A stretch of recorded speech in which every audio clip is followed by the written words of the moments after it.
Okay, we'll call the meeting to order.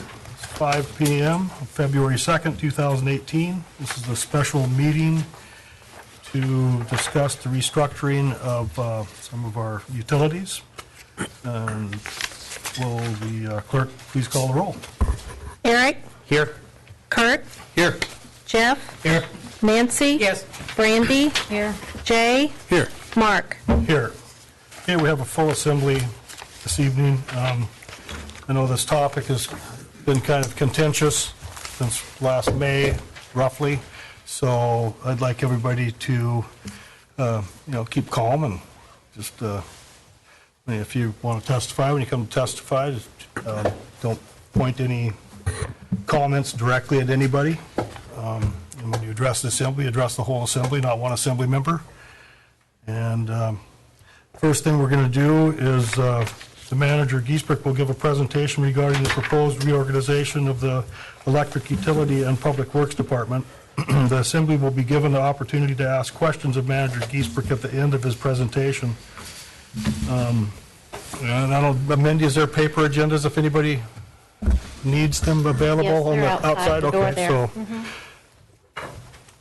And then there will be a public hearing, and any public testimony regarding the proposed reorganization of the electric utility and the Public Works Department should be given during this public hearing. Public testimony should be limited to 3 minutes per person and be given in a respectful manner. So with that being said, Manager Giesbrecht? If I may, I want to do it. Sure, yeah, whatever works for you. Joe, how's the sound check for everyone? Great.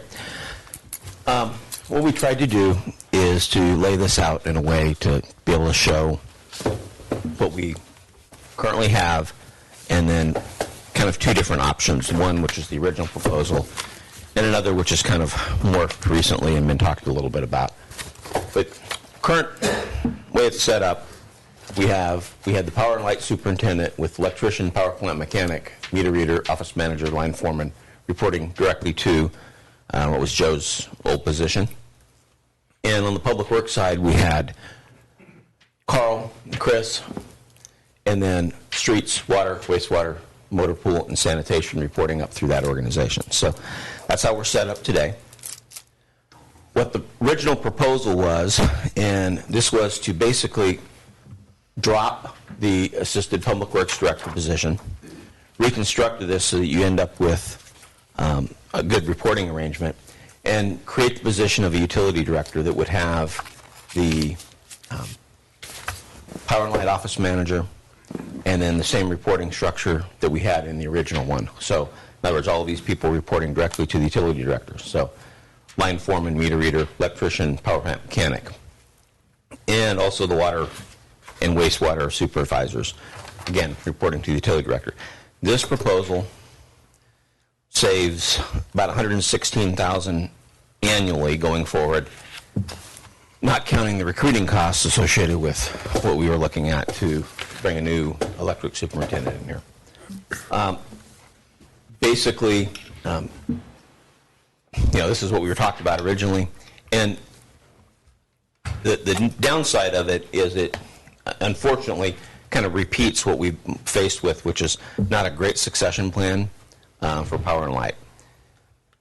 So in the process of kind of talking this through and hearing from various people, we put forward what we're calling the general foreman option.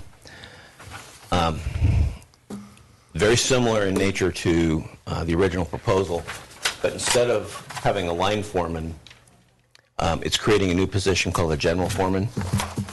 This position would have the electrician, meter reader, lead lineman reporting to the general foreman, with the power plant mechanic, the general foreman, the water supervisor, wastewater supervisor, and the office manager reporting to the utility director.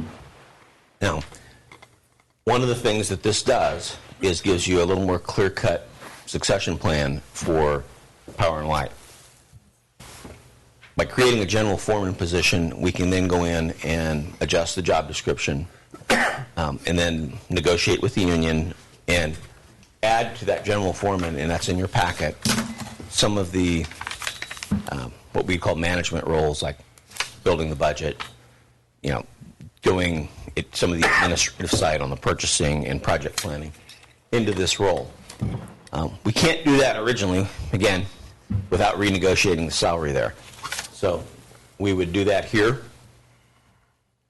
This saves roughly about $106,000. You have to be careful about that, though, because that position is new, and we would have to negotiate that with the union.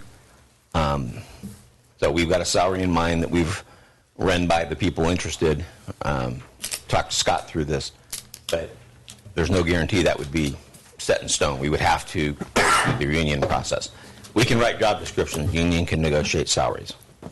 So this is just, that's $106,000 is based on what we think they would approve, but I can't guarantee that standing here.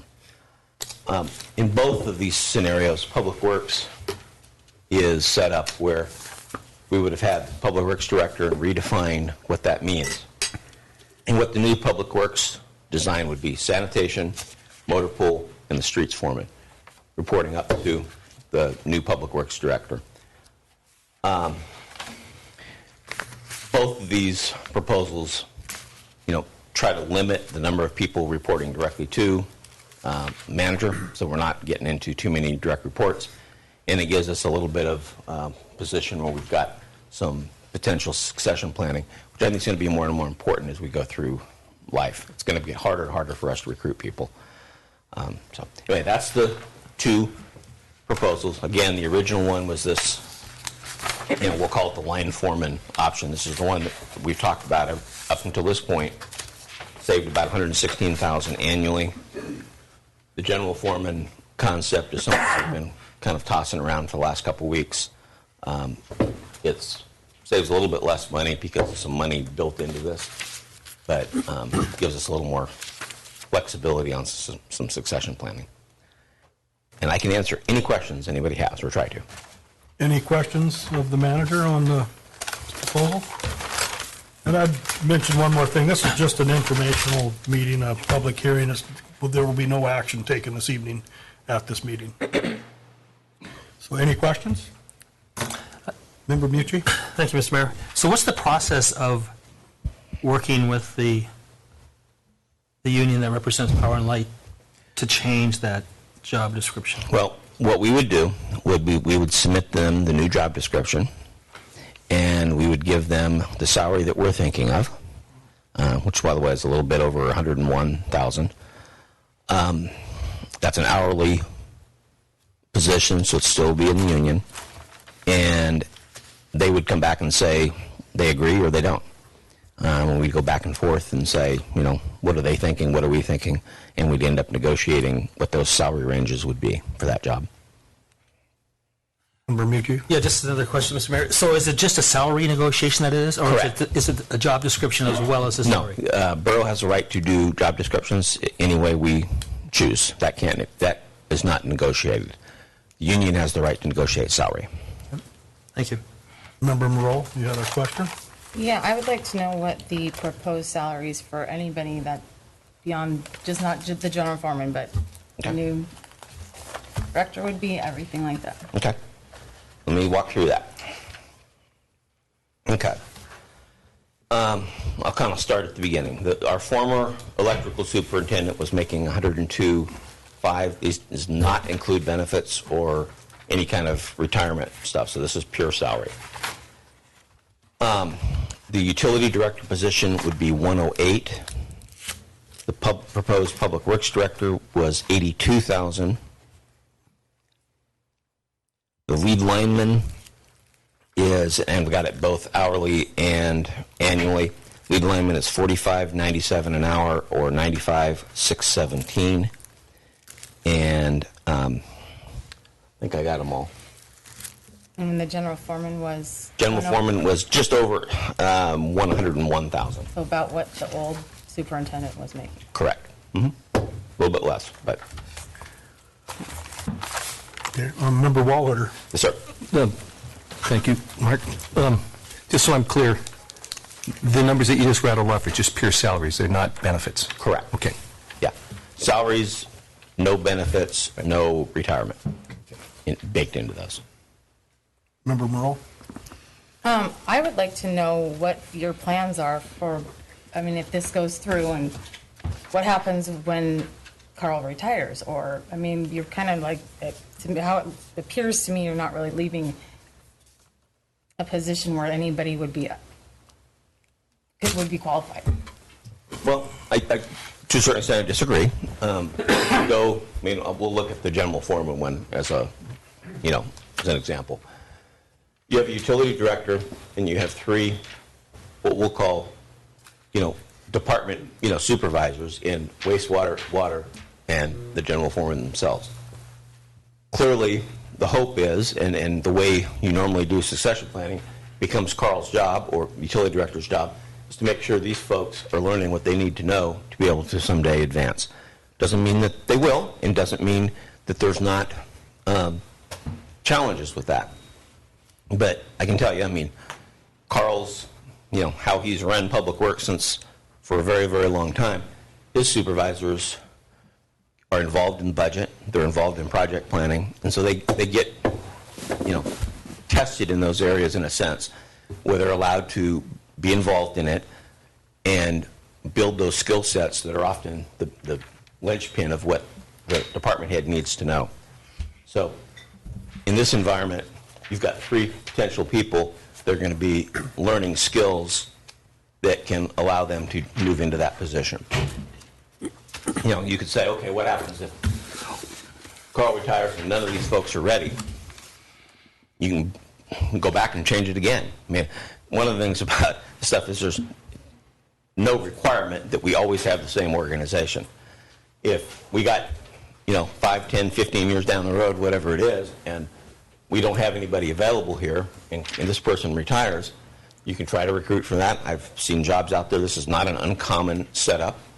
But if that doesn't work, you can blow it back up again. You can go back and say, okay, we're going to move this around and go more traditional, like what you might see in other places around here. It's not doesn't have to stay one way or the other forever. In public works, we've got similar setup. We've got a streets foreman, motor pool foreman, sanitation operation. Generally, if you're looking for a replacement for motor pool, it's probably going to come from streets or sanitation. If, in fact, they rise to the occasion. Same kind of deal, though. You have the choice to go outside. It's not an uncommon setup. Or the hope is these folks can learn what they need to know and be ready for the next time there's an opening. Any other assembly members have questions of the manager?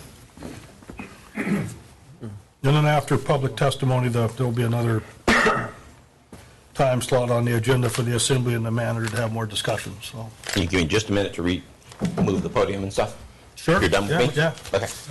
It appears that way. No questions? No question.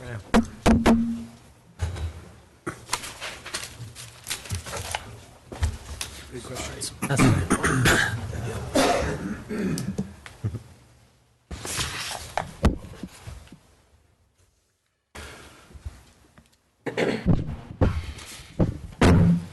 So one question I'd like to ask, that we have a pretty full room. Anybody that would like to testify, if they would raise their hands, we'd kind of get a count. 2. Well, you could probably have more than 3 minutes. So, are we ready? Okay. So now we're on to public hearings. Anybody that would like to take time to give their opinion or position on this restructuring idea, just come to the podium, state your name, who you represent, and since there isn't a bunch of people who want to testify, there will be no time restraint. My name is Bob Zemke, and I'm representing myself, Kevin Hess, Sam Callum, Adam Day, Daryl Toyomura, Sue Flannery, Pam Jensen, and Alice Williams. We have hesitated to publicly comment about the hiring of the electric superintendent. However, after surprisingly hearing assembly members speak out with comments indicating that employees were in support of the electric department reorganization, we felt we should comment on the issue. And though we've been reluctant to publicly weigh in, perhaps we can add some information and background to the discussion. We ask that the Assembly continue to advertise and search for an electric superintendent that has experience in the electric industry. We believe the amount of time and effort undertaken for the search thus far has been inadequate, and the search time frame should be extended. Further, we ask that you do not move ahead to change borough ordinances to allow for combining the water and wastewater department head with electric superintendent position. We have safety concerns, re reorganization plan, which would replace an electric superintendent with someone without electrical experience. It was discouraging to hear the Assembly discuss bringing back the former reorganization plan that we understood had been scrapped. Safety is serious business to us. An electrical engineer or someone with adequate electrical background will bring in the experience we understand that this position needs. We've attached letters written and submitted last May to the Assembly and to the Borough Manager concerning the safety concerns that the reorganization plan raises. These are from former PMP electrician Gary Morgan, letter dated May 15, 2017. Mr. Morgan was PMPL electrician for 3 years and has 18 years journeyman experience in the electrical field and 5.5 years as an apprentice. From PFI, electrician Nathan Midkiff, letter dated May 15, 2017. Mr. Midkiff is head electrician at PFI, which is PMPL's largest customer. He has 30-plus years experience in the electrical field. And IBW 1547, assistant business manager Jay Rhodes, letter dated May 12, 2017. IBW represents electrical workers nationwide. We urge you to please carefully read their comments once again as we've submitted to the Assembly, as we feel they clearly address the safety issues and concerns the reorganization plan brings. We've also attached a letter submitted to the Assembly on July 17th from former Mayor Don Koenigs, and a letter submitted to the Assembly from Wrangell Light and Power Electric Superintendent Clay Hammer concerning the hiring of the electric superintendent. Excuse me. A few questions and thoughts. Firstly, there is definitely enough power and light funding to pay for a full-time electric superintendent. There has been much discussion surrounding this reorganization plan about money savings, but to be clear, a person without electrical industry experience will need to rely more on consulting engineers than our previous electric superintendent did. Confusingly, the borough manager appears to be disputing that notion in some of his statements, but it is simply true that more outside experience will need to be hired for a number of tasks. Mr. Morgan's letter points out some of those areas. Also, keep in mind that wages paid to outside experts leave town and do not get recirculated locally. Here's a recent example. For some electrical work for which the former electric superintendent had prepared an estimate, the in-house cost for preliminary design work for the project was estimated to be $1,500. An engineer's estimate just recently obtained for design work for that same project was $7,000. How many of these situations will be coming up is hard to know. So it is difficult to quantify and make an estimate about how much extra money will need to be spent for electrical design work, but it can be costly. Preparing specifications and evaluating bids for purchasing certain electrical equipment will also require some specific electrical background or the hiring of a consultant to prepare and evaluate those.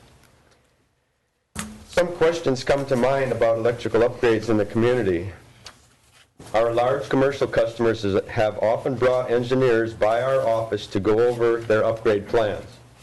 If the new electric superintendent doesn't have electrical experience, who can they consult with who will answer their technical questions? Will their plans be submitted to outside engineers?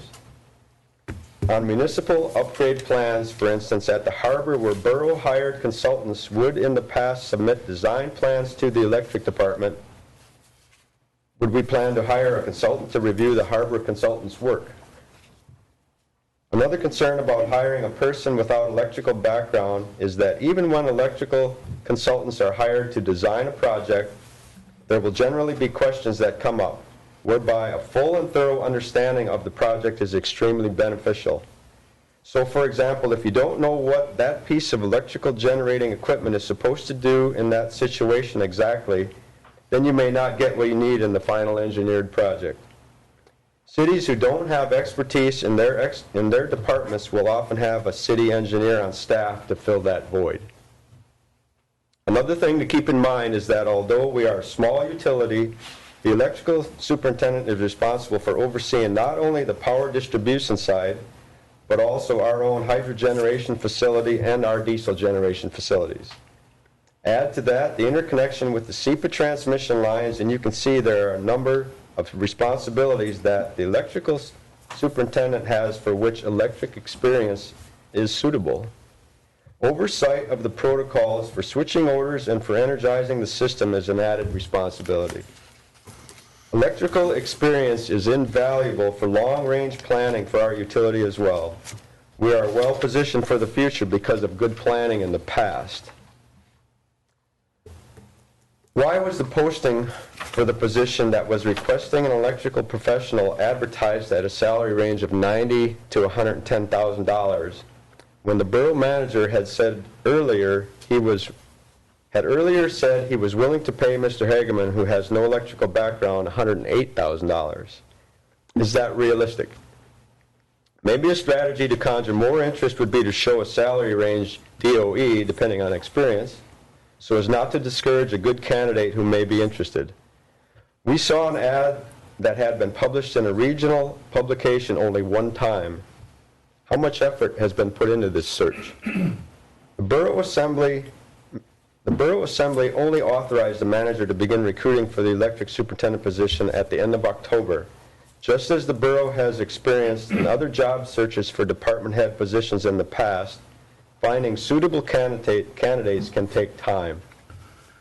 An adequate length of time for a superintendent search could likely extend for months, as this position calls for candidates with a particular set of experience in the electric industry along with managerial skills.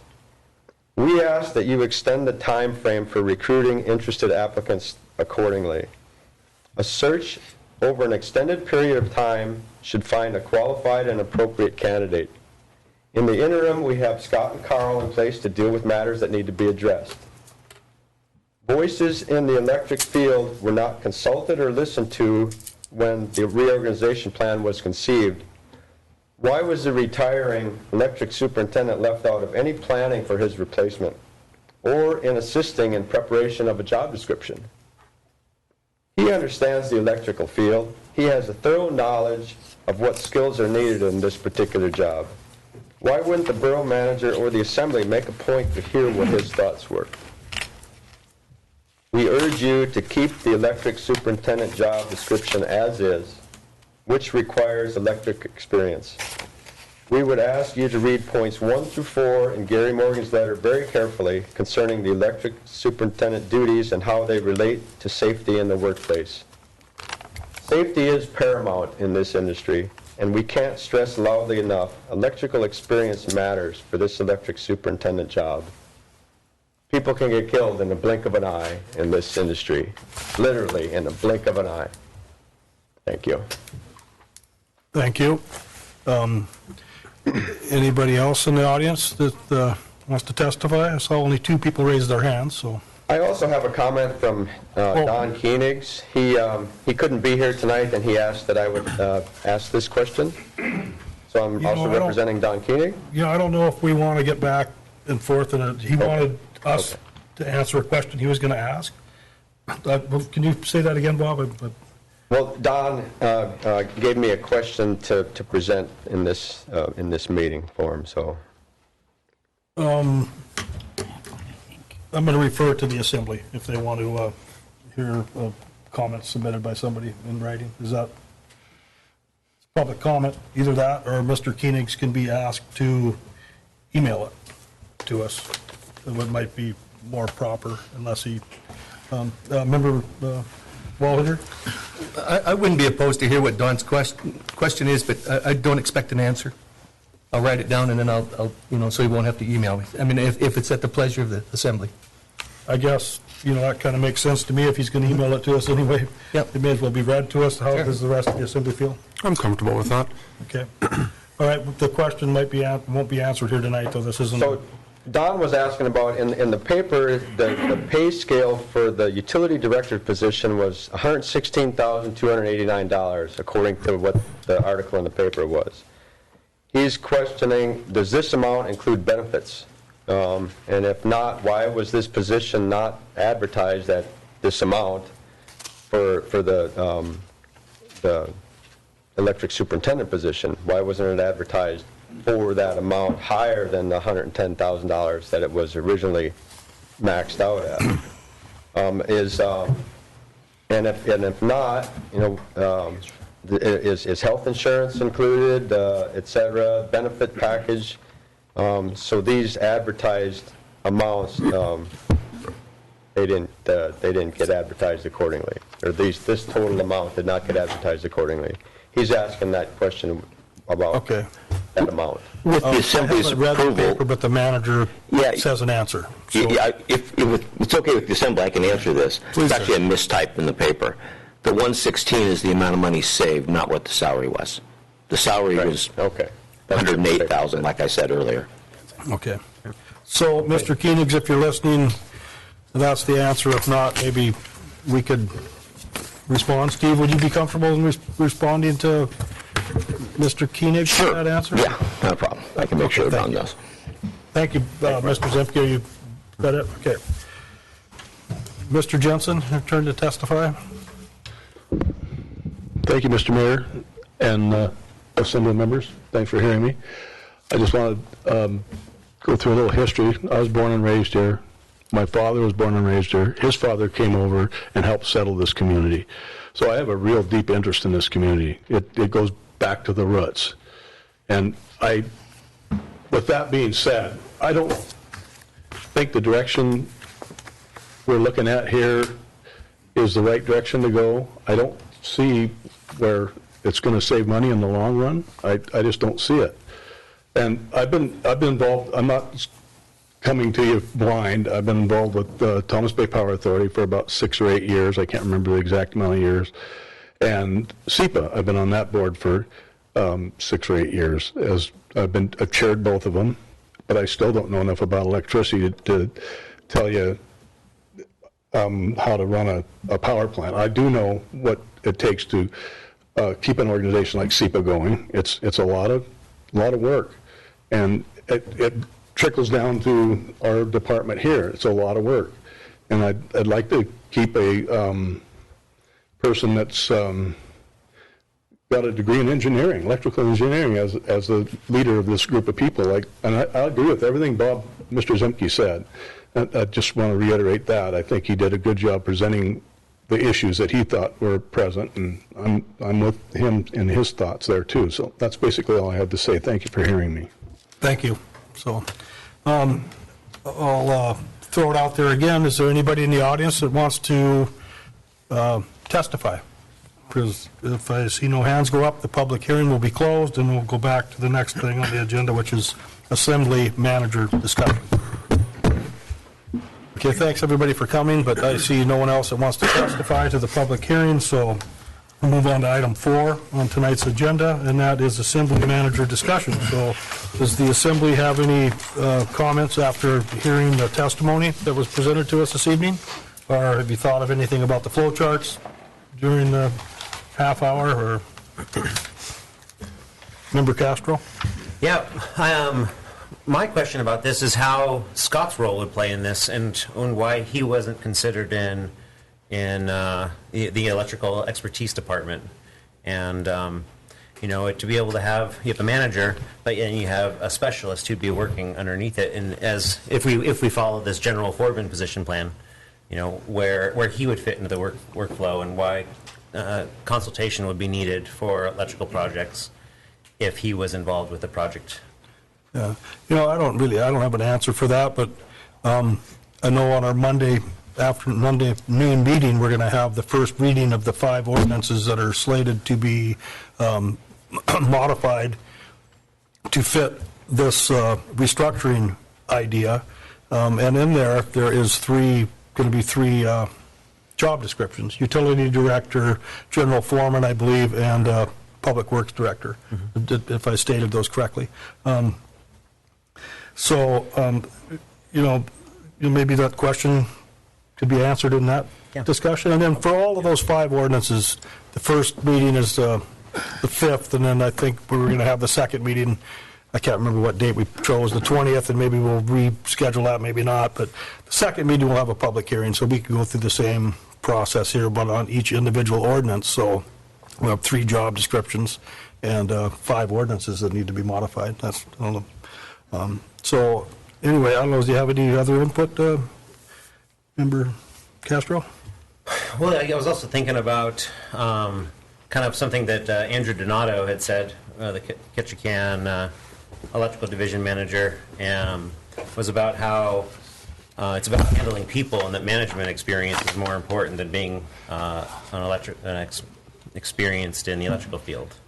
That was just a comment that I remember from the paper back during the initial discussion, and just kind of seems to be pretty appropriate here. I remember his input as well. So, and he's the public works, works for Ketchikan Public Utilities. He's the manager there. So, Member Borough? Have you guys, any of you spoke to Andrew directly? I haven't. Because I actually did reach out to him prior to me being an assembly member, and that wasn't his take on it at all. And I'm willing to print it out to you guys and give it to you on Monday, but he actually said that they were not in agreement with that at all. And I have a letter on my personal email from him stating that. So, like I said, I will be happy to print that out and give it to you all, but that was not what he said to me directly. Interesting. So, any other comments, Member Mucci? Thank you, Mr. Mayor. I've read these letters from the folks at Power and Light, and I appreciate what you're saying, I honestly do. And I don't think there's any question on my part that safety is like the #1 issue that should be addressed at all times. But one of the first questions I have is, if we go with this reorganization, we have a general foreman, compared to when we had an electrical superintendent who and the question I asked the city manager is what the amount of time they were in the field and what the amount of time they were in the office. And the response I got was 90% in the office, 10% in the field. If we had a general foreman, would those numbers change? To the mayor. Actually, the general foreman would be a working position where we would expect that position to be in the field quite a bit, and part of the line crew in a sense. We don't want to have to add to staff, so to make sure that we have enough certified linemen available for the types of jobs that need to be done, we needed that to be a working position. And so while there's an aspect of it as far as budgetary and purchasing and learning the bidding process and stuff, there's also continues to be where we would expect Scott to be in the field supervising the line crew, particularly on bigger jobs, or out there lending his expertise to what he's been doing all along. So quite a bit different than in the past, but again, a working position. Well, Member Morrell? Excuse me if I'm wrong, isn't that kind of what Scott does as the line foreman? I mean, I don't know how he's going to really be able to assist the electrician, because they are apples and oranges. I don't believe I said electrician. If I did, I'm sorry. I thought that was like a flow chart that he would... But the electrician would be reporting to that position. So I don't see how being the line foreman and the general foreman is really going to be much different. Well, I'll try to... The difference is in what we're allowed to do with the union. So we could say, okay, Scott, you're a line foreman, and we're going to add these job duties. We're going to make you do the budget, and you're going to do purchasing. The union would have a bit of an issue with that. Because while we can change job descriptions, they get to negotiate salary. So if we added those to Scott's job, you would rightfully be able to go back to the union and say, hey, my job has changed, and I'm being asked to do more management type things, and so therefore I should be paid more. The general foreman job description, which I think is in your packets, is built around that concept that he's in the field, but he's also having those kind of management duties, and therefore we would negotiate that salary. So I can't ask Scott to do the general foreman job without paying him appropriately. That would be a violation of the CBA, collective bargaining agreement, sorry. Any other questions? If not, Member Morrell has another one. I'd like to try to spread out the... Sorry. So go ahead, Member Morrell. Well, okay, so if he's going to be doing management, things like the budget, then what's Carl doing? Okay. Personnel, human resources. He's the oversight of 3 different departments, including the budgets for all 3 of those. It's not as simple as you do one thing, and Scott does the budget, and then that's the last it's seen. To give you an example of how it's currently done, Carl has his individual supervisors create budgets for their area. And then he integrates all of them in and helps them learn through the process of tracking the budget and planning for it. That is an aspect that has not been part of Scott's job up to this point. We'd like to make it part of his job, to be honest with you. It builds some bench strength in those areas. And to do that means, Carl's going to have to work with Scott and say, okay, this is how we build a budget. And so they build it together. And over time, Scott learns more and more about it and the issues of how we manage it, how to work with finance, what's required with that. And, that builds, again, the bench strength. Carl's role is many of what you've already seen, which is many of these projects that Power and Light has that have been backlogged. We want to get off the backlog list and onto the production list. And managing those projects is a big deal. We've talked about the turbine project. The Assembly recently just approved that contract with Macmillan to basically bring them in and go through our entire hydro operation. That is, we're going to get them in here. That's going to be a project that's going to go on for 2 or 3 years. And, Carl's role continually has been, in many ways, he's very good at managing these type of situations to make sure it follows the borough's purchasing rules, our spending rules, all of the meetings that go along with tracking a project like that. It's a big job. And, Scott, I anticipate Scott being heavily involved in that if this thing goes through. But it falls on Carl to make sure it happens. Any other questions or discussion items for the manager? You can go first. Go ahead, Jeff. No, go ahead, Jeff. I thought I was doing it, but that's all right. Member Stanton Gregor. Thank you, Mr. Mayor. For the manager, please. The first meeting in October, we unanimously approved to re-up with you as our manager. And I know for myself, the last thing I'm going to do as an assembly person is be your micromanager. I hired you for a reason, to make personnel decisions and pretty much run the borough business. So my question for you is, with that in mind, hearing these conversations about safety and safety needs to be considered at all costs, do you share those safety concerns that were just voiced? Or conversely, do you feel comfortable with the utility director position and the general foreman position managing those types of situations? Yeah. Well, the mayor, I feel very comfortable with Carl's ability to maintain the safety aspects of what we have. And I say that because our line crew today is very safe. I said this before when this came up. So, Joe's been gone for quite a while now. Have we seen a change in safety procedures among the crews?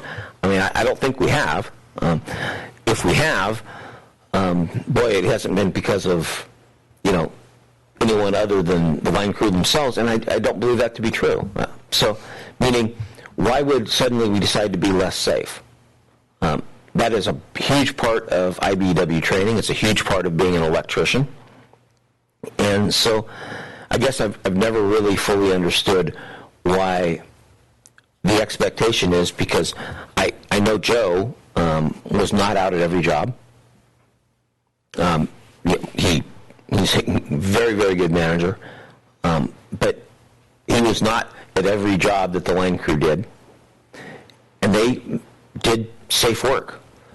We're not going to change that. I see no reason to change that, and I don't see why we would expect Carl to suddenly walk in the door and say, we're going to change all the rules so you guys are less safe. He's equally responsible for safety of our employees. OSHA inspects us just as often as in the electrical department, and we don't have safety issues there either. So, again, it's one of those issues I am very confident that we will maintain our safety records among this group under the utility director.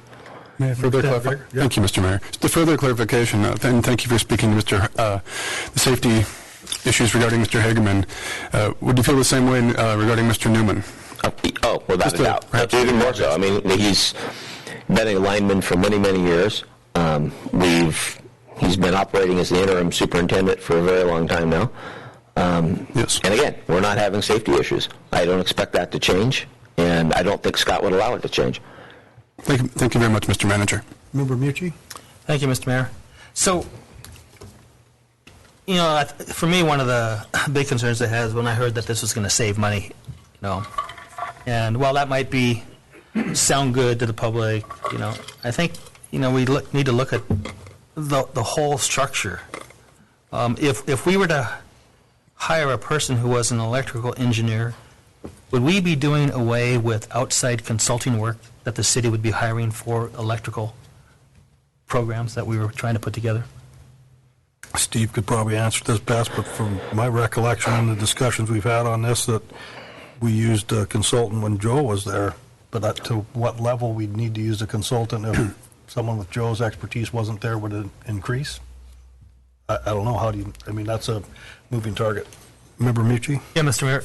Well, I was just curious if the argument is to hire somebody who is an electrical engineer, do we stop going to outside consultants to help us, or does that person who we hire as an electrical engineer, electrical superintendent, they would take over all those jobs that we have been paying? I mean, in 2017, we spent $135,000 in outside consultants. In 2016, we paid $51,000. In 2015, we did $90,000, and it's a lot of money that we're paying for an outside consultant.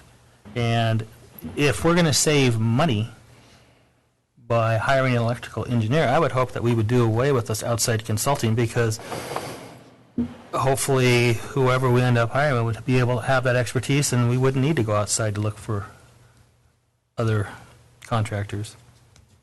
I don't know. Yeah, I can make a comment. I mean, there's not really a direct state or question there. So, like many things, the world has gotten, in electrical world, it's gotten very specialized. To expect someone, as electrical superintendent, to supervise, I'm just picking one off the project list. Engineering services for the generator replacement project. Okay, I mean, as an example.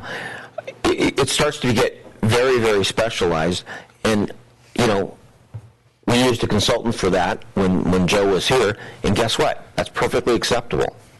Why do you see, Juno, who has an engineer as a public works director and engineers on staff, using outside engineers to design harbors? Because it's very specialized. Many of the things that we come across in our jobs, and in particularly the projects that we're talking about in Power and Light, are not just run-of-the-mill, I'm an electrician or I'm a electrical engineer and I can sign off on this stuff. It's going to involve bringing consultants in. That's just the world we live in. If you want to avoid using all consultants, I'm not sure I can deliver that to you, even with an electrical superintendent in place. Member Merle? I had just a couple comments about that. For instance, with the whole consulting thing, with the switch project that was supposed to be done in-house, we ended up having to pay for prints because we didn't have anybody that could just do it on staff. Cost us $60,000 in labor for 1 week. So I don't see how that's saving us any money.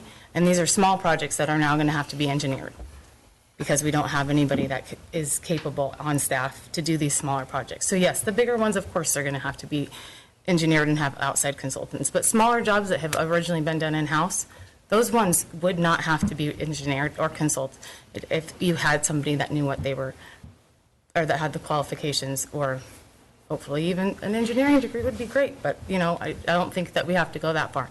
Another thing about the safety issue is that I think that everyone is trained, especially in the electric field, to be safe. I mean, it's scary, but just like in any job, you become complacent.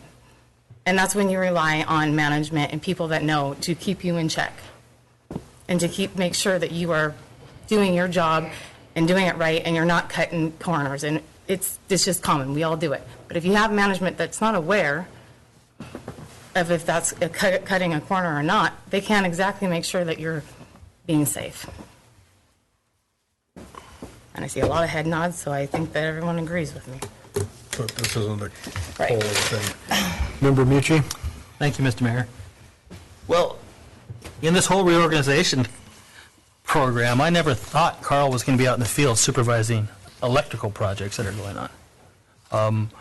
He's got somebody who he's working with, whether it's Scott, or, you know, who's doing the job. He's the guy out there making sure they're not cutting corners.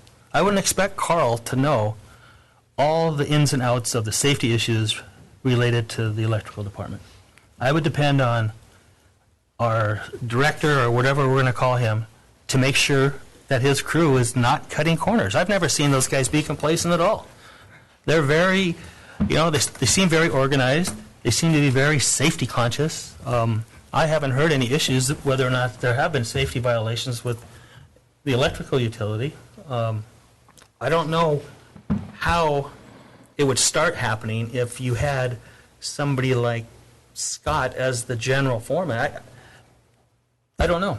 It doesn't ring with me. I don't get it. Any other comments or questions? Member Castro? Yeah. Well, I mean, so for example, using Icicle as an example, if Nathan Maykiff is the lead electrician, right? Mm-hmm. And then he reports to Emily's Borough. So in essence, would that not be a lot like this position where Adam and Kevin report to Scott, and then Scott reports to Carl? Okay, well, now let's just say we're on air and this is my job, but it doesn't work that well. Yeah. Okay. Any other comments or questions from Steve? I just want, if it's my turn, I guess, a clarification that I've heard people say that, you know, this restructuring, and you're going to have the water, wastewater, and power and light under one manager if this happens. And people are thinking that that's all going to be the same enterprise fund, but it's going to be three separate enterprise funds still. You're going to have three separate budgets. So the money generated by each specific enterprise fund is going to be in their bank account used for that enterprise fund and adjusted by rates to compensate it. Correct. So I just wanted to say that on the air when we're having this discussion. But to the conversation that just took place between Member Mucci and Member Morrell about safety, and I still feel we need to have someone in the charge of power and light that has electrical experience. If you don't know what the equipment does, how can you guide your subordinates in doing their job? I mean, I'm sure Mr. Hagan is a wonderful manager of people, but if it comes to managing a field he doesn't totally understand, which I'm referring to the electric side of this restructuring, I'm not comfortable with it. and it's nothing personal. It's just since we're giving our opinions, there's mine. Member Walter. I just want to play devil's advocate for just a minute, Mark. Henry Ford didn't know how to build a car. Henry Ford hired people who knew how to build a car. He had people, expertise underneath him. I think it's a disservice to the people that we have working at the utilities right now that we're questioning their abilities to do their jobs correctly. And I think that's a disservice to them, because I think the gang over there knows their jobs and they know it well. And I would like to think that if it does go the direction of reorganization, I'm still on the fence.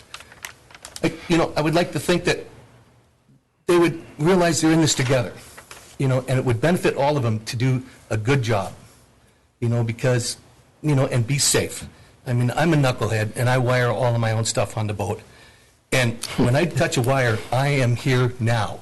I don't know if any of you guys, Nancy might have this one, and some of you older people might know this one. Be here now, which means focus on what you're doing and forget about your date coming up, an hour from now. I mean, if you're touching something that's going to kill you, you have to be aware of what you're doing at that particular time. So maybe they don't have the understanding that they are in a dangerous situation.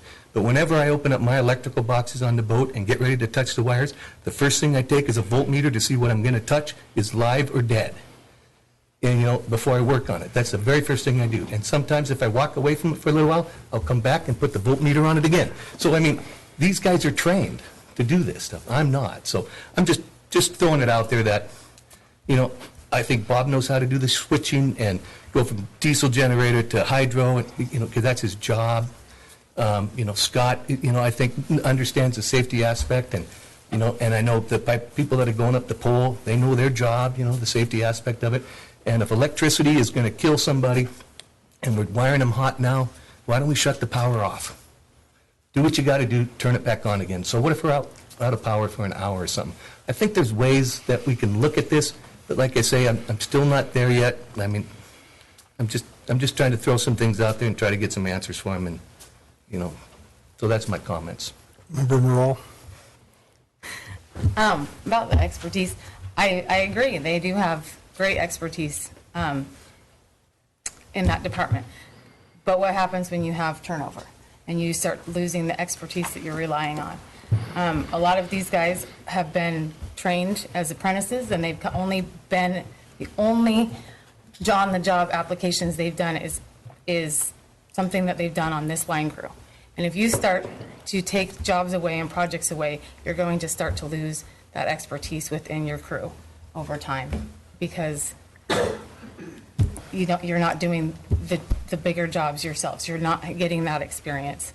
And again, we're going to go back and, I might be losing my job now. It doesn't work. I've seen it. Member Mucci. Thank you, Mr. Mayor. Well, I don't think we should be real concerned right now about losing people. The managers who we have in these departments, that's their job to see who's going to fill in coming up the line.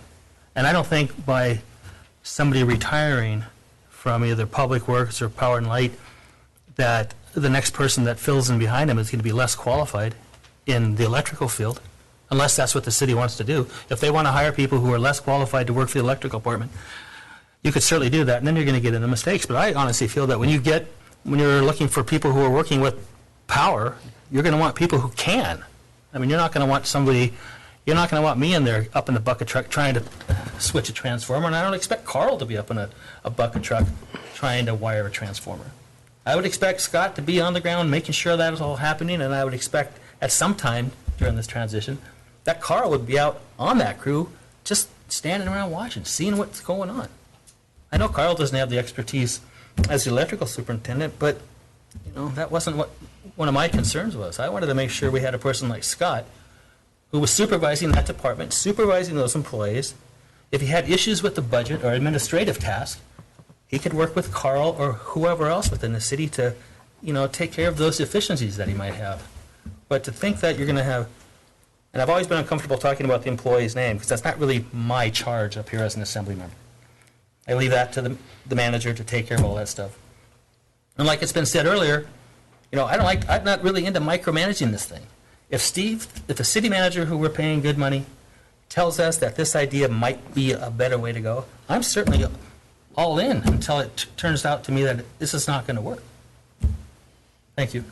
Member Stanton Gregor? Well, in short, I'd really like to echo pretty much everything that Member Mucci said right there, especially the part about micromanaging, as I mentioned before. We hired you, Steve, for a reason, and I think you, Carl, and Scott all said something really well a while ago about the utility director position, and it resonated with me since last year. If it doesn't work, we can do something different. Simply put, we have no reason to believe it will not work, but that we can always do something different.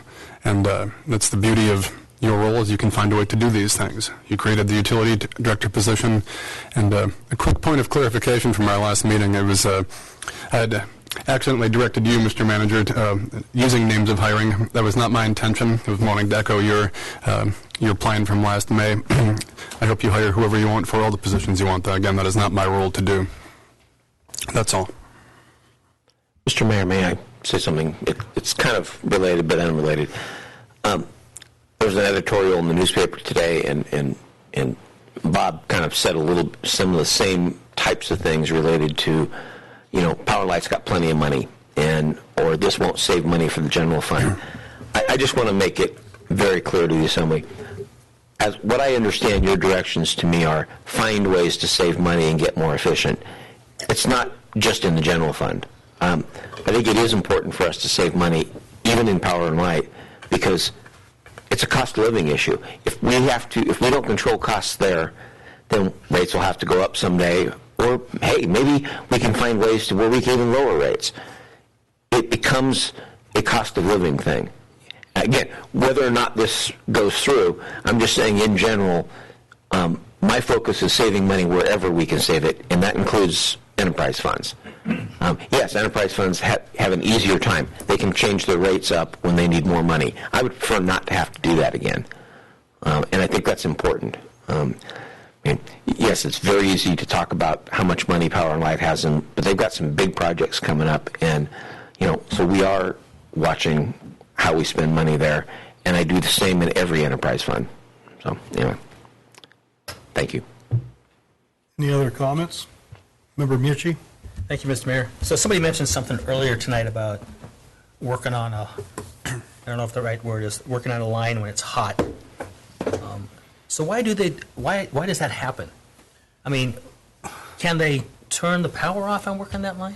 Or is that just something that, I don't understand the process of that. I think you might have answered your own question. If you don't work on it hot, you have to turn the power off, and the municipal Power and Light over the years has worked on lines hot, so you just, for that reason, so you don't have to shut the power off. I don't know the ins and outs of it, but we've had that discussion at like SEPA board meetings and then conversations with some of the linemen. So, I mean, if you shut the power off, yeah, it's safer, but then you interrupt power to the consumers. And if it's going to come to that, if we don't have enough expertise in the Power and Light, if we do this restructuring, we're going to be doing, not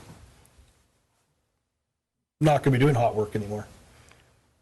Member Mucci? Mr. Mayor, so are we shorthanded in the Power and Light Department? No. But I'm saying that with a caveat. Okay, we are not changing anything with this proposal that would make Power and Light change how they do business.